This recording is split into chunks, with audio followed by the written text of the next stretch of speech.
Nduoko CT Muga Wajiro Gikonyo in the studio this morning. And we are joined this morning by our guest today. It's been a long time coming, but it's finally that day. Thank you. Joshua OIGARA is in the studio with us this morning, the Group CEO and Managing Director of KCB. Karibu sana to the Situation Room. Thank you very much, Mshukuru sana. And you're doing a great job. Well, thank you. This means one thing. If you say that, it means that you listened to this show. I have listened to the show. Okay. I've listened many times to the Situation Room. Mm-hmm. You do a fantastic job. Now you're on the other side of things. As they say, behind and in front of the camera. So here you are with us today, and I'm very glad to have you here today. Eric Latif would have told you if he was here that is the hot seat. Oh, happy to be here, though. It would seem that with the many fires that you're trying to put out and maybe ignite in some places, that you are the one who are bringing the fire this morning. So let's see if the seat is hot or if you are the one who is going to make it hot. All the same, we're happy to have you here. Thank you. We're going to kick off the hour with a proverb Siti Muga is going to tell us about. No, I'm not stating that proverb. Rain before. and fire. No. But Joshua OIGARA has very clearly told us that he listens to the show and he likes the show. So you're done for the day. No. Christmas I comes want to early. build on that one. As you walked into the studio, as you walked into this premise, Correct. what was your impression? So I would say three things, actually, Muga, for me. So there's passion. When I listened, walking in this, you feel the energy in the room. Yes. There's definitely purpose. Yes. That I can see in terms of the conviction, and there is progress. Okay. Oh, 3 Ps. 3 Ps. PPP. Yes. Correct. And the layout and the studio. But this is different. I mean, I've been here before, but and I know that you're launching soon the whole new studio. But this is different. I've been here a couple of times, but not to Situation Room. And thanks for hosting me today. Yes. You know, without progress, without purpose, without passion, you never get breakthrough. Hey. Nice. Okay. Hey. Like I said, we can just Taking notes. We can, yeah. Wajiro's already the Yeah. pen is scribbling quickly already. But you're going to use this somewhere else. Yeah, of course I will. Good things are to be shared. You don't want to patent that, Joshua. No. So that he can actually claim some royalties. Huh? Indeed. Okay, the proverb, it's a Swahili proverb. Eh? Asifuye mvua imemnyea. Whoever praises the rain has been rained on. Whoever praises the rain has been rained on. Yes. All right. So that probably will find its meaning as we have this conversation today, rather in the next hour. Do I can see you've given up on this proverb? Let us move on. Gara has come with fire. Now Correct. City has some rain. I don't know. If Let's they're going see. together. Let's see. It will be interesting Everything to in see. its time. That's very deep, though, Muga must say. Quite. The proverb is very deep because every single day, and this is what we're going to talk about today. The country is driven by men and women raising their energies to build progress. And they're out there. You call them Juakali, they're in the sun, they're either in a shade. And what you see, the outcome, we talk about buy Kenya and build Kenya. Ultimately, if you don't convict and do something to build your country and lift it up, we will never see growth. Right. We'll never create opportunity for the next generation. And that's why those who have been rained on are the businessmen and women you're talking about this morning. Those who've been rained on and then have an opportunity to make fire. Absolutely. Voila. All right. So 2011, and then even before I go that, CT was asking us, okay, so now Joshua OIGARA, what do we call him? Mr. OIGARA? Do we call you Joshua? Buena my CEO. Buona CEO? Buona Josh is how people call me. Josh, even better. Absolutely. Wow. Okay. So thanks. That's going to have difficulties rolling off my tongue. It's going to be difficult for you? No, All right. no. I'm going to go with Joshua. Very good. All right. 2011, your entrance into KCB. Over the last 10 years, we've seen different things happen through the institution. And then we've come to the point where your face then has been synonymous. Your face, your being, your character has been synonymous with the growth of the bank. We think KCB, we see your face. How has that been from your position, whereby you've seen KCB come from the point whereby things were still extremely analog, coming about, bringing in so many changes, and then being then one of the leading institutions in the region? So, I would say it's been an exciting journey for me. And many times, there are many great staff. I can't forget the question I was asked on the first day in 2011. whether my feet could fit the shoes. Remember, I was taking over from a very successful CEO. Yeah. But my vision has always been very solid. And I think for every single Kenyan business today, building a great enterprise, a global business in our local market. Ultimately, the future belongs to doers. And I always say, one person, if I go to Conrad Hilton, one of the most successful hoteliers many years, says, success seems to connect with action. Successful people keep moving. They make mistakes, they never quit. That's progress globally. The same thing today, if you move many years later to Amazon or Apple today. Same thing we're doing. What Kenya lacks is businesses that can transcend and become greater and lift these people out of the challenges they face. So that's the aspiration I had. A lot of knowledge, a lot of experience. And I think, have we achieved the mission we have today? We're the largest bank in Kenya today, largest bank in the region, in excess of 1 trillion shillings in assets, close to 100 billion shillings in revenue this year, and with 20 million customers today. What we see is that ability to build more strong growth. And the way to answer it, I always say simple. When you're in Kenya, you don't always see progress. So I was speaking to a friend of mine who was here in 2010. He came from London. He came the other day, told me, wow, you changed.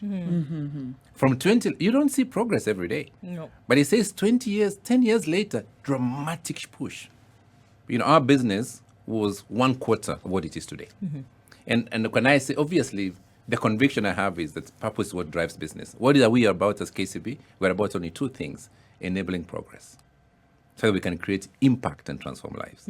Enabling progress, because everybody must move. Africa's greatest challenge is to move. If you stay in the same position over time, you get left behind.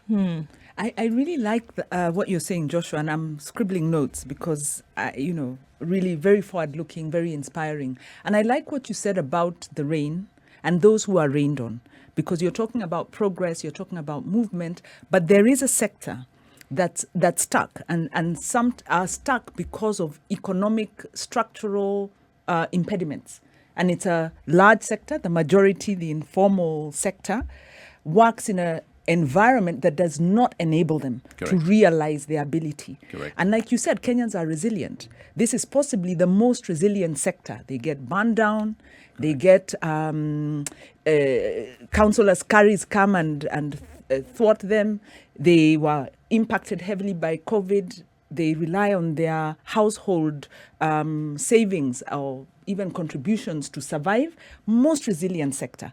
And I think I was very touched that was one of the first things you said. You recognize there's a sector here, very key in our country, that is not able to realize its potential and contribution to the country. So what is KCB as a bank doing to support this And sector? I love that we're speaking about this in the social room, because ultimately we can be as controversial and push back. Because whatever we need to do, 80% of the jobs in our market are created in this sector. Correct? 80%. So, obviously it's around demystifying or constructing afresh a new narrative. Right. So if 80% is where business is, why are we not supporting them? Right. Correct? Why are we harassing them? Whether it is from your askaris, your license. Why is it so complex? Today you need 12, 13 licenses to run one business. Yeah. It doesn't work. I mean, I run one of this, and I engage a lot of these businesses very much. I'll tell you what we do, but I'll tell you my own experiences. So one of the people I worked with closely was a young entrepreneur who wanted to do art space. So, the way, we have many Kenyan artists, brilliant artists, they do their own sketches and drawings, and we can see a lot of African art. We promote a lot of them. Where do you sell them? You need an art space. Yes. So they went online. They created one. Every day they used to be harassed. Where's your license? Where's your documents? And when they give it, it disappears. And because you're not there every day, and you have to give something in return. And so I like policy is one issue. You have very good policies. Kenya has moved up from the cost of doing business much higher. But what we believe is ultimately is that you have to support the businesses today that are running the race to create jobs, to create opportunity for the future. And it's not new for Kenya. Globally, SMEs and MSMEs are 90% of the jobs by number, not by value, by number, globally. So it's not new. And so when we launched Partner Kwa Ground and we said every single business requires 3 things. Financing is the biggest issue that SMEs face, correct? Access to market is another issue. I get very disappointed when I'm getting a toothpick and I find it was manufactured overseas. We have to make something. If you're going to be progressive, you must make. We can't be a great country if we are importing every single item, including a handkerchief. It doesn't work. Sure. That's what we need to support. Number 3, they need access to technology. This will make it easy for them to run fast. So if I go to Gekomba market or Kongowea market and I look at someone like Mama Boga, what do they need? Dignity, access to credit. They need availability and on time. Means for Mama Boga to come to the bank and get credit, in fact, is a very difficult measure. So today, we unveiled mobile lending. Correct? So whether it's KCB M-Pesa today, whether it's Vuma Loan today, or Fuliza today, that gives you instantaneously dignified. You in your home, in your shop, in your kibanda, and today people talk about kibandas like that, but that's where business happens. That is the Africa of the future. Can we transform? That's what I call enabling progress. So that model. So today we allow daily, real-time access for credit, which is an important aspect. We also bring in networking through our Biashara Club because we have a very huge, the largest business club in the country today by the bank. It's free for our customers because, you do business through networking. Yeah, you know where you can build this, where you can get that issue. And then number 3, we then make sure that all the concerns that they have in terms of getting access to credit. We have today 210 shops or branches in Kenya and 400 in the region. So it means everywhere you'll find us. If you can give me a solution for your query, you'll make progress. Right. Are we looking? So it's clear that the support for small businesses in the country is right there in terms of the agenda for you as you look at it. The infrastructure that you've talked about, whether it's technology that's required, whether it's, the mobile infrastructure that's required, whatever it is, then also being made available. Is that the primary focus for you right now? Or is it in terms of how far ahead you can go in terms of making yourself a financially viable institution in the country? So today I will say that we will never be, so we have a lot of history as an organization, and it's an excellent question. So I'll say 2 aspects.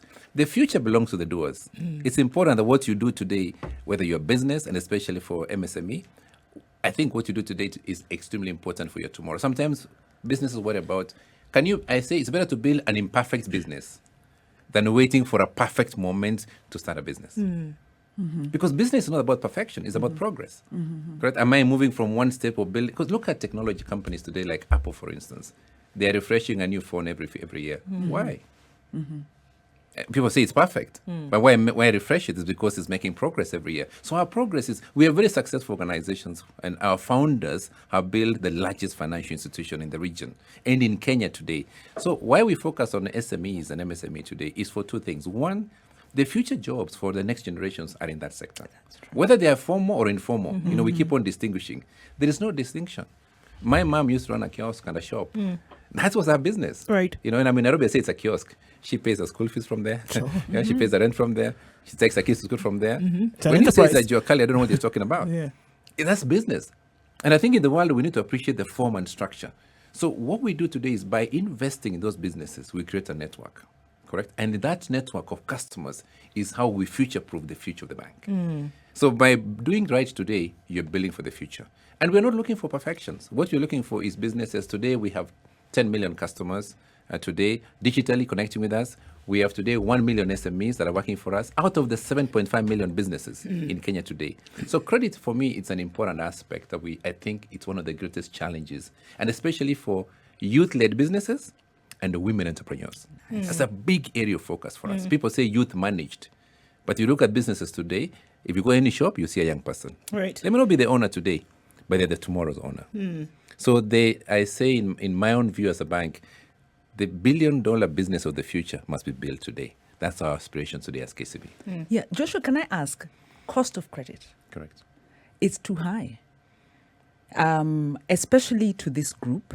There's also an argument that the cost of credit within the banking sector, within even microfinance, sometimes the microfinance is even more expensive than the banking sector, that there's a lack of transparency in setting these rates. Correct. That are making it too expensive to borrow, too expensive to repay. Correct. The profits are inordinately falling on the banking side, on the lender side. What would you say to that? That there's a need to democratize this space more, to open up the opportunity more, looking at comparative cost of borrowing, let's say Correct. in Europe, we are competing globally. Correct. How are you going to compete globally when it's too expensive? You can't afford the cost of credit, cost of electricity. Correct. Competitiveness is just not there. And So it's a competitiveness good has been question for me, and I love this question because I spent the last 10 years trying to give an answer for it. I mean, I can assure you that banks want a lower cost of credit. Yeah. Banks have no interest, like for us, to have high interest rates. They have no interest. Because you see, banks in Europe are lending at lower rates, and they're still able to run their business. What we see is the infrastructure. What makes banking expensive today is just that the cost of providing the service is extremely high. Because normally there are three elements. One is your cost of deposit, correct? Because our markets are not the depth is very little. I mean, if you look at the government today, the government is borrowing at 7-8%. European governments are borrowing at 0.1, 0.2%. So already, if a government is borrowing at that level, then you can see that already our cost is higher. It's high. Yeah, and there's a reason for that. There's a reason that we have not expanded the economy big enough to raise more revenues, to make more investment through manufacturing, agriculture, food security. That's what it needs to do. So that's how we are moving. Can we move faster? Yes. So banks want to do it. So the central bank today we are doing something called risk-based pricing that we are working on very closely. So that if you are a priority customer like today, Sitimoga yourself, you can get, if you're a priority today and your credit score is the best, you can get the highest rate. If Joshua today doesn't have the highest credit score, you then pay the highest rate. You differentiate. Today we have put everyone, centralized them under one rate.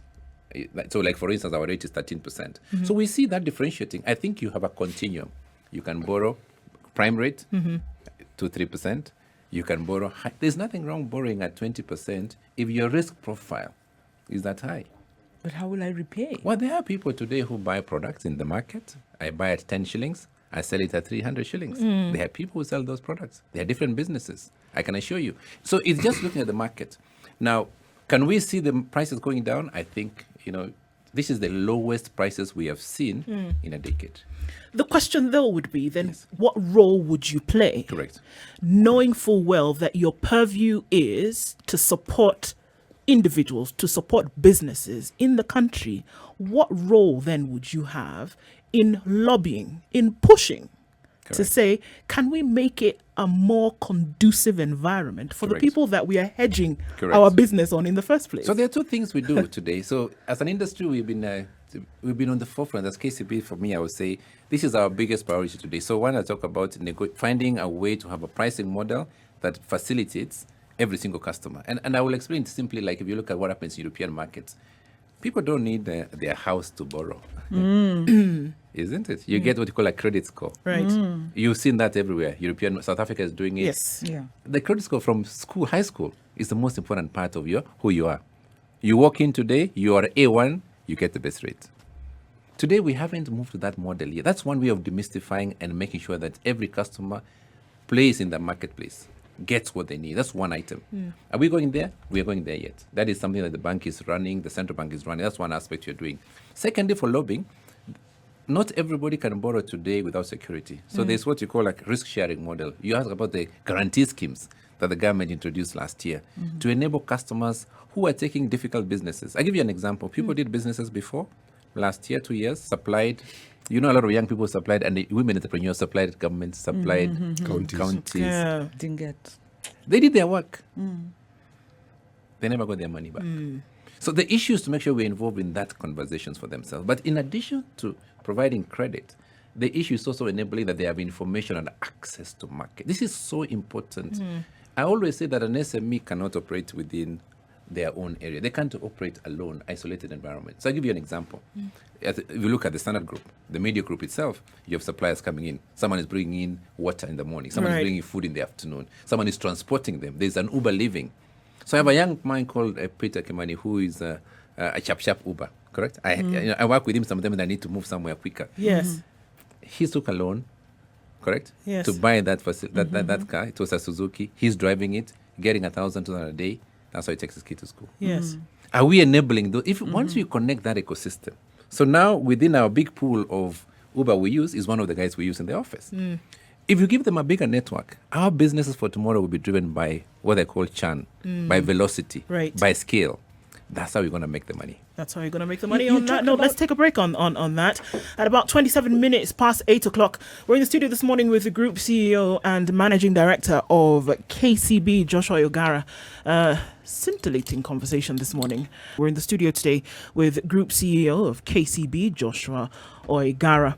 And we're looking at quite a number of issues. And just before we went to the break, I know CT, question. Every time we have a discussion with key figures and experts in the various disciplines that they represent, there's a question that always arises. You have actually raised it when you've talked about the future. And you talk about the future, you're talking about young people. Correct. Now, you have these statistics probably better than I do. What percentage of Kenyans would you say have bank accounts? Yeah, so today we have, the industry has got 45 million accounts, but that is like, you could have more than one account. Right. But what is important in the city is to look at the ones who are able to borrow. Today, we have less than 1/3 of them who are able to access credit. Okay. I'm glad you've taken the conversation there. You see, I'm going to come back to that. Where I'm going with this conversation is I look at how banks have gotten into corporate social responsibilities of ensuring that people, young people who are unable to further their education, actually get to further their education. Correct. Okay? But I do not see sufficient effort being made in getting people from the level of primary to secondary school to understand this industry. Meaning, yes, we know their banks, we know their products, but an actual deliberate process so that banking becomes part of your curriculum. So even as you're studying English Correct. and you're studying geography, you also study banking. Not commerce, not economics, banking. So you actually get to understand it. So that by the time somebody's of age, it isn't some confusing situation that they find themselves in. They are able to actually interact with it. Because a lot of the problems that we have Correct. is the age at which we interact with the banking industry. Yeah, And the fully baggage agree. we bring with it to the banking industry. Well, it's everywhere, City. It's everywhere. So I will give you an example, and I will say, ultimately, it's how we look at our own profile of how we've grown up. And it's not just banking, it's about enterprise or building a business. You may have a shop, but how many times do you take your young person to the shop to see how you're doing every day? Yeah. How many times? There are communities who do that, and you can see how it helps their businesses. And the future about life, and I read a lot. So one of the person I read a lot is Paul Coelho. He talks about, ultimately, the secret for success is failing 7 times and getting up the 8th time. Right. Correct? And sometimes that's the nervousness we have. The nervousness we have is that if you take a young person at the age of 3 or 4 to learn how to count money in the cash box, they would disappear with it. They become a thief. Experience shows that they actually never did even for them. So that's really valuable for me. But I would say that what are we doing today? So we have a very aggressive program. So Partner Ground deals with businesses because not everybody goes into setting up an enterprise. Correct? That's what we see. But there's a lot of attempts. So what we do is that through high school, we have a program ourselves to which we call the Kcb Scholar Program today, or Achievers Program, where we take, today we have more than 3,000 of them. And we then say, can we build for you some financial knowledge? Can we enable you? Even we actually enable you to build a business, profile it, have your marketing knowledge, and fund it. Because if we give you the 4, I talked about passion, I talked about purpose, I talked about progress. If we get you the 4, you're able to make progress. And today we have got close to 11,000 jobs created in the last year from these businesses. So the rest we can do. The banking is your partner, will be with you all the time. Now, will we progress in terms? So literacy is a big thing. That's why I'm here with you today to speak about what the banks are doing to enable small enterprises. And I asked a question I wanted to answer is that enterprises are very big, broad. So we can lend 100 shilling for micros, 1 million shillings for small enterprises, 100 million for medium enterprises, 1 billion shillings for large enterprises. So we are big enough to be a home for everybody as an organization. That is the capabilities we bring. But there's a nuance. They are very interconnected. The 100 shilling person supplies the other person. There's no 100 person working by themselves. Not at all. Schools are my biggest customers I have today. We have more than 50,000 schools as customers. You supply food today for the kids in the morning, correct? Water in the afternoon. That is 1,000 shillings. Without the school, you can't supply. So if I work with the school, and that's why people ask the question: Is government borrowing a big deterrent for business? But government is borrowing to pay bills. As long as the money is being borrowed to pay for enterprise, it's okay. It's absolutely okay. Now you've touched an issue that's very close to a campaign we're running about government borrowing. Correct. And our concern, of course, is that we've been driven into a debt crisis because of borrowing expensively and putting that money in projects that aren't yielding returns. Some of them are maybe even white elephants and Correct. continue to guzzle up money. And this borrowing then, of course, is exerting this pull, heavy domestic borrowing, heavy debt repayments, heavy taxation. So we are in this cycle. Correct. That's really impacting business negatively, impacting many things negatively. So, maybe a small, and of course, creating a difficult environment for the MSMEs to work. Correct. What's your reading of the situation? I mean, I tend to take a much higher view. So I will take a 38,000 feet high view because that's important to see debt. And because I speak globally many times, our debt to GDP is an important aspect to look at. There are countries with 100% debt to GDP, 200%. Even more, yes. And as long as debt is used for projects that deliver returns, debt will be with us for eternity. It was there before. America is 200% of GDP, as long as you use it for development. And I think the challenges we're facing today, in my view, is a little bit more about unethical business practice, corruption, high cost of... That is what drives problem for business. But if I look at Thika Highway, if I look at the new highway in Mombasa Road, I mean, if you were to say a few years ago, tax every single person living 100 meters on Thika Highway, if President Kibaki government make that decision today, we will raise billions of taxes because there's value. The road has value. That's what other countries do. The Middle East tax you being on the fast highway if that's what they do.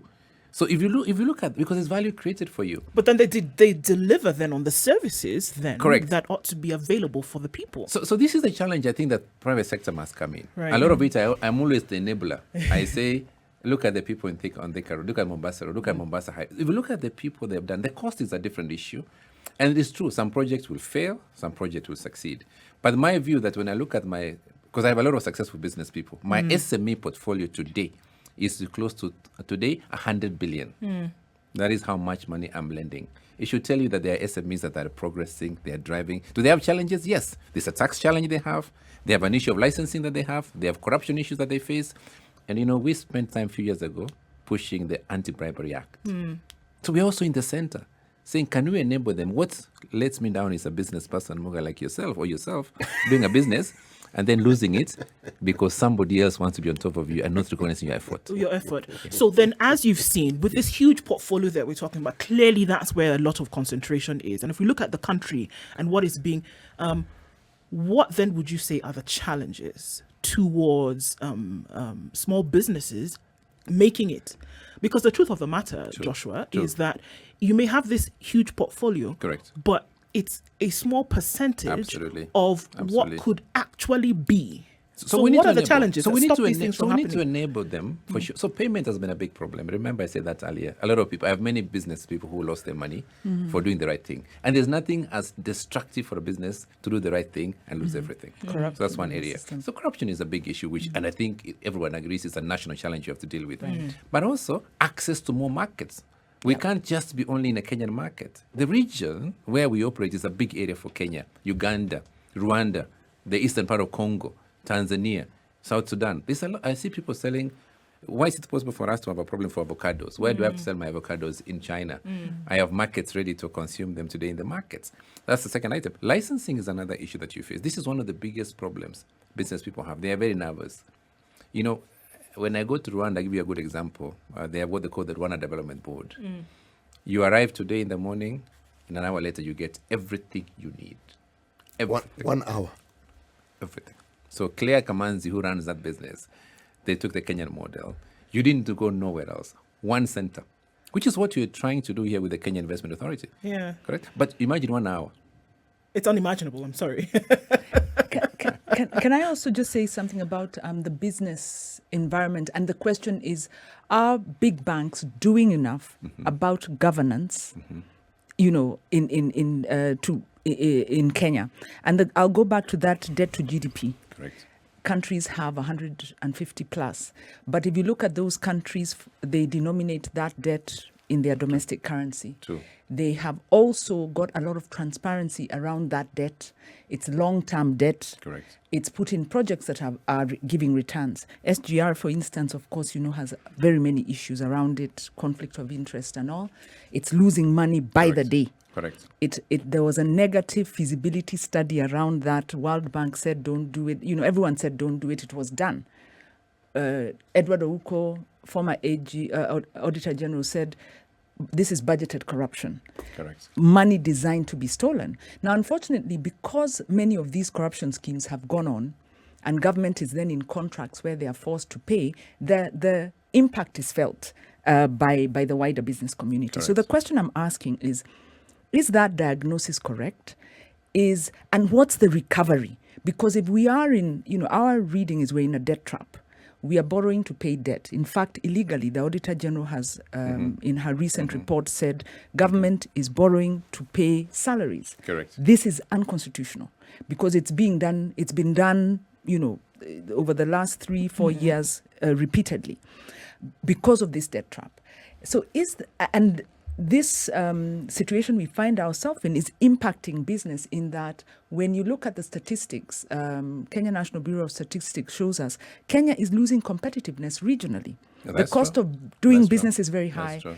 Part of this has to do with the exchange rate, and that's linked to the repayment of in foreign currency. Yeah. So the question I'm saying Yes. is that the dynamics around debt have far-reaching impacts, and these are linked to governance. Is the banking sector, especially because of its critical role in the macroeconomic sector, doing enough to deal with this problem, and also doing enough to deal with the accountability of it? So I actually tell you two things, and I will speak more for me because we provide debt for business. So just to answer your question directly, even for a smaller business, if you don't manage your debt well, it will destroy your business. Right. It's always like that, even individually. So I will agree with you. Debt isn't a bad issue, in my view. Right. It is really how you deploy the debt. And that's what we do in terms of financial literacy management. You know how much effort we spend working with our customers, SMEs, getting more information, getting the networking that you have, getting business reviews, because that helps you.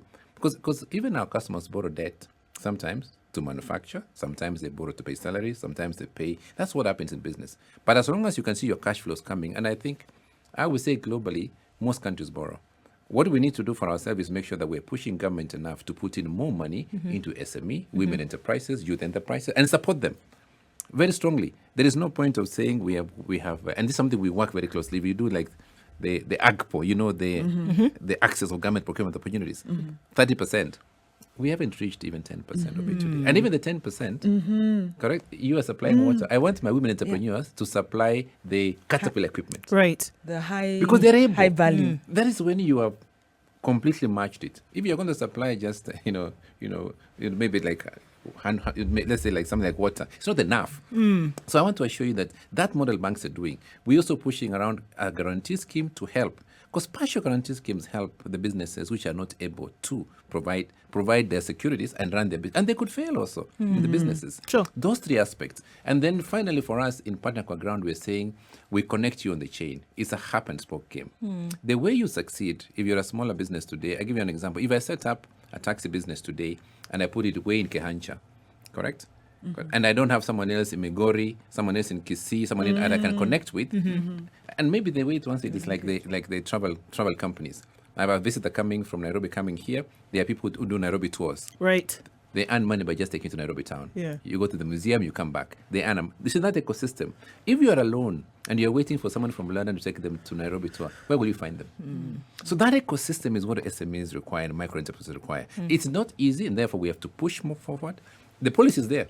I think every year the president has talked about supporting and enabling SMEs. The question is, what are we doing as industry to support them? That's why we launched our Partner Kwa Ground initiative. I want to ask you a question, a compound question. Correct. One, when you talk about SMEs, what do you mean? Correct. When you talk about medium, Correct. what do you mean? Correct. How do you categorize them? How do you determine them? Correct. Okay? Correct. If I, as an employee, True. right now, True. a Standard, what is a Standard Charter? I realize it's Standard Media House. That would have been interesting. For the bank, you can only think about KCB. You cannot think about another bank. I knew you were not going to let that one go. Yes. He wasn't going to let that one go. How do you determine Yes. this? So today it's actually quite easy in terms of the classification. So you have startups, people who are just starting a business, which we love very much, correct? And these are like anybody else today who is doing businesses up to 100,000 shillings, you know, and a lot of border businesses is there, smaller restaurants are in there. You know, that's where you find the people supplying schools. Then you got micro enterprises today, which are doing anything in up to 1 million shillings, correct? And then you have people who are now really pushing. Your medium businesses, by the way, goes all the way to 1 billion. Yeah. It's a big range. It's a big range. That's medium. Yeah. And then your large enterprises now Yeah. is above 1 billion. But the way we work in KCB, after up to 250 million shillings of debt, or we believe that you are now moved into a large enterprise. You believe so. That's a big size today. So that's how we look at different, like schools, many of them. So that group works. So it's just is it the money that they're able to borrow? True. Is it the number of people they employ? So there are 3 classifications today. Yes. We tend to use how much their turnover is or how much they borrow. Other models look at how many employees you have. But when you do the overall assessment, it comes to the same thing, usually. But the ones you see, like if I use an example, Juakali, you go to the Gikomba market, they are everywhere in the sun.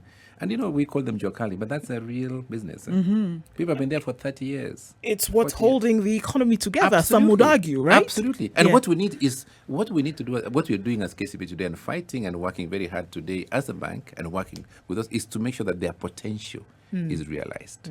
Yeah. And we have, and that's why we put in money behind them. Would they leave that place, go somewhere else? My view is that they would not. That is their home. You never leave your business. You only grow. So it's like a funnel. You start there, you know how to make your karai, you make your sufuria, you make your cups, you leave, you move somewhere else. And that model is what is translating everything else in the region. That's the value we do. That group of people, Correct. you've been supporting them for quite some time. Correct. Do you have a portfolio of the numbers who've stopped producing 2-3 sufurias to the point where they actually have equipment which Major is capital supplier. intensive so Yeah. that they become a major supplier? Because Yes, we're talking yes. about growth. Yes, and yes. you have them. So I do have a good example. I mean, like, you'll be surprised, a number of hotels today, when they're doing their kitchens, they're doing their beds. You don't see the beds being made today, even in Gong Road. We have a number of people who transition into workshopping. They create a center today. You know, some are here just on Mombasa Road, some are on Enterprise Road. And that is a natural push. Not everybody does. And if you think about the evolution of those businesses, like what has happened in countries like Malaysia, is that you have an aggregator of sorts, if I use that word. Correct? I mean, like if you want to make this table today, a person makes the standing leg, a guy makes the top, another one makes the screws, makes the hinges. They are all different businesses. One guy Somebody comes and consolidates puts it together. And today, furniture is being delivered on cartons. It looks impossible a few years ago. But today is what happens. So we have that model. The challenge we have to do is make sure that that everybody is supporting them financially and make sure they have the access to go to market. Because infrastructure is a big problem for a lot of our businesses. You try and run a smaller business today, and what KCB is doing then say, we will be able to open doors for you. Biashara Club does that. We bring in all entrepreneurs in healthcare, hospitals, dispensaries. We try and put them together. In that, you unlock. Part of it is also learning who is doing. Information is power for business today. If you don't know that you can be able to connect and get a route, it's just like Uberization of business. If you don't know that you can connect into a network, that's what builds businesses today. So that I can guarantee you.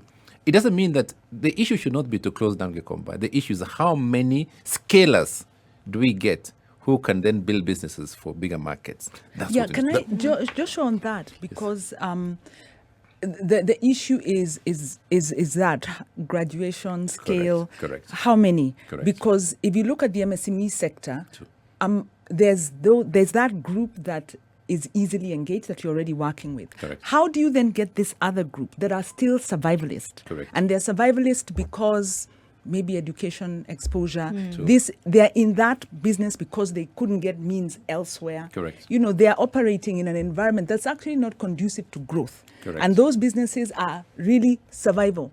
It's almost hand to mouth, day-to-day survival. Correct. As opposed to this category that you can now pull into the program. How do we scale what you're doing to this other cadre, because it's very commendable. It's so important to support and to link. But a majority are still outside of that bracket.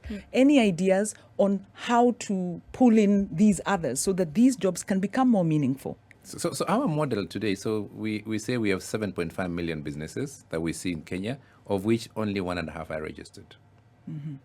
So those are the ones you see formally available. So it's the other group. And so there are 3 things that we're doing on Partner Kwa ground. So across our networks, we made it easier for them to access credit. So whether it's on the digital side today, we can lend today anything up to 1 million shillings on our mobile instantaneously. And they are pre-scored. That's one thing that they need. Number 2, you need to link them into a larger business. So a perfect example today. You're running a transport businesses. You've got 1 truck. We can get you into a larger customer who has got a business for 500 trucks. That's how you scale. Yeah, and from there, you have 2 trucks. You have 5 trucks. You become 10.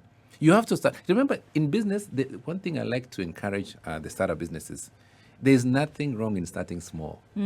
Every larger business, including Amazon, was started in a garage. The idea that you start a business and tomorrow you have 10 trucks, this is where corruption comes from our country.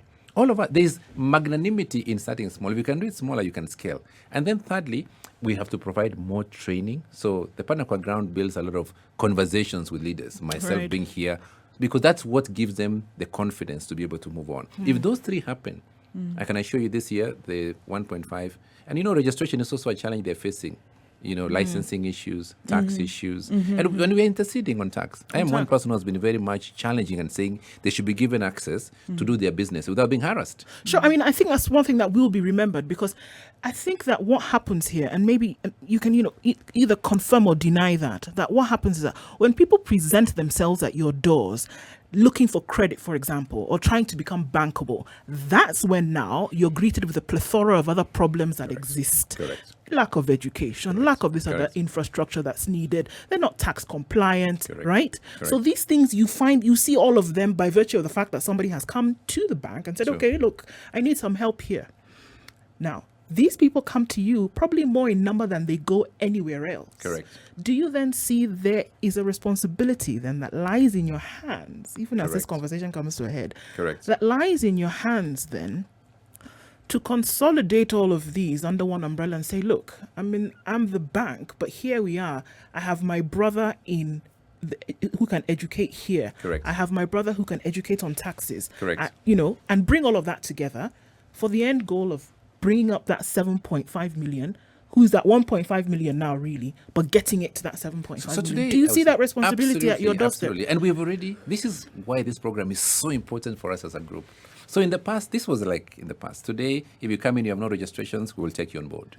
So actually, we have today close to 420 business bankers who do business development. So today, they don't have to come to us anymore at all. So in the past, we ask you, your check had bounced before, correct? I mean, that's it happens in business, correct? We know it happens to us. We live in a real world, correct? I haven't registered for this. I haven't paid for this. So today we provide them with the finance. So our business development managers have a lot of knowledge. They do the tax work. They'll help them on the marketing side, the legal side. So we've changed that model. Today we give you credit for the business. We look at the cash flows. Everything else is built on. So we have demystified that model, and this program is pushing credit for you for the enterprise you have or you're starting.